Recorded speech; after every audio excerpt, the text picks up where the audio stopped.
What if everything we've been told about autoimmunity is wrong?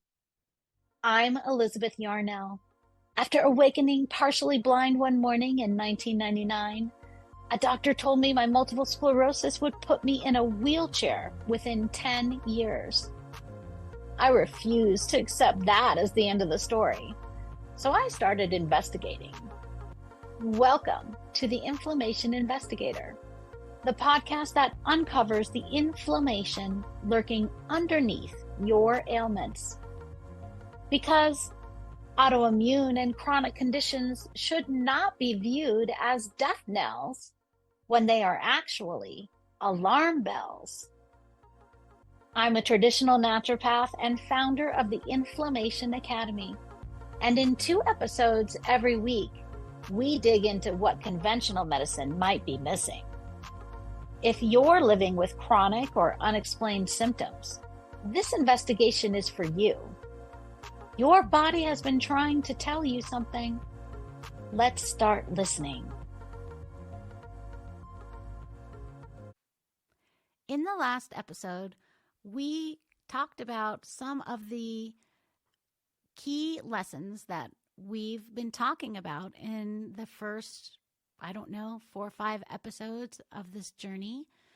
And today we're going to start talking about what is multiple sclerosis and other autoimmune conditions and how we define them. Don't forget, I will be reading, so I won't always be looking at you, but you can always just listen in too. That morning, when I awoke blind in my right eye, my life pivoted into a before and after story, as in the before I got sick era and the after I got sick present. Losing my vision literally overnight was as terrifying as you may imagine. And that January day, I was wandering around my apartment in something of a daze, not sure what to do next. Alternating between my laptop on the couch, where I was attempting to improve the draft of the article that was due that afternoon, and the spot in front of the bathroom mirror, where I searched the surface of my eyeball for whatever was obstructing my eyesight, hoping to find something that could provide an explanation for my condition, such as a piece of cotton or a fuzzball. It was a fruitless search. I was pulled out of my distraction when my dad called. My father is a prominent neurologist, making it one of the great ironies of my life that my dad is a brain and nerve doctor, and now I have a serious neurologic disease. What are the odds? I'm having trouble seeing, I confessed when he asked how I was. He immediately went into action and called a colleague, an eye doctor, who agreed to see me right away. The ophthalmologist examined the insides of my eyes with a strong light and then, on the advice of my father, sent me directly to the hospital for an MRI. The imaging center agreed to stay open late so they could run my scans immediately. As you can see, it's just as you suspected. There is indeed VIP treatment if you are a doctor's daughter. By the time I came out of my MRI, my father had put out the call, and my family had arrived. My father, my mother, my stepfather, my stepmother, and my aunt were all crowded into a small radiology reading room. Rows of backlit black and white sheets of film displaying slices of my brain covered 2 walls, reminiscent of scenes from the television show Grey's Anatomy. My father pointed out the white spots on the images and told me they were scars. There were 17 of them, 17 scars on my brain.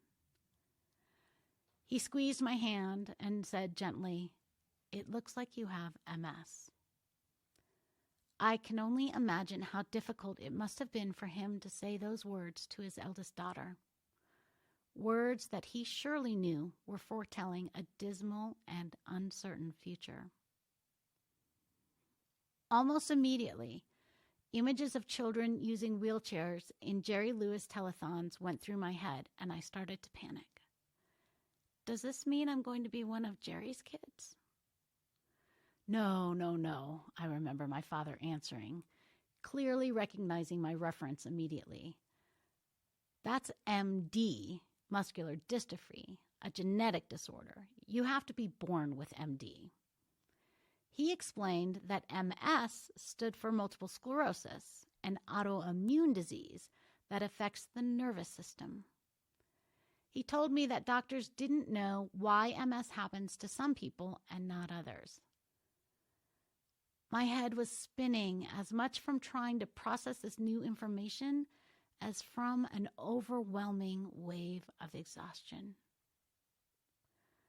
Later that week, I would learn about the National MS Society, and I would read their estimations of how many Americans were affected by MS at that time. 250,000. Now the number is closer to 1 million. Additionally, I internalized the soul-crushing statistic that 80% of MS patients experience significant disability within 10 years of diagnosis. I became determined to avoid this fate. In my early research, as I mentioned in the last chapter, I learned multiple sclerosis is a relatively newly identified disease of the last 150 years and is defined by exacerbations or flare-ups of symptoms that may include pain, discomfort, or even loss of certain body functions, seemingly without warning or reason. Before MRIs existed, it was only upon autopsy that the characteristic scars or hardened plaques of calcium, called scleroses in medical speak, were visible along the nerves in the brain and or spine. For the first century of recognized existence, diagnosis of multiple sclerosis required experiencing more than one mysterious exacerbation in order to meet the multiple definition. And then scars were often discovered after death during autopsy. Since the 1980s, magnetic resonance imaging, MRI, has been used as a diagnostic tool to identify and locate scar plaques long before the patient death. Decades ago, when I had my first MRI, black and white images were printed on large sheets of plastic film. Today, modern MRI machines can generate full-color, three-dimensional digital images of the body and are advanced enough to be rotated, zoomed in, and explored digitally. And let me tell you, it feels futuristic and trippy to sit with a neurologist and go for a three-dimensional spin through your brain on the monitor. It is an experience eerily reminiscent of watching a miniaturized Dennis Quaid in the 1980s movie Inner Space when he drives his tiny spaceship through the chambers of a human heart. As a remnant of the days before the MRI machine became a standard diagnostic tool for MS, some doctors still conduct a spinal tap to withdraw cerebrospinal fluid and analyze it for the amount of white blood cells, myelin fibers, and the presence of certain antibodies associated with MS. This is not a fun or enjoyable experience for anyone to go through, and you may even continue to leak spinal fluid for some time after the procedure, as I did. If you must undergo this painful procedure, plan on staying prone for several days afterward while you heal.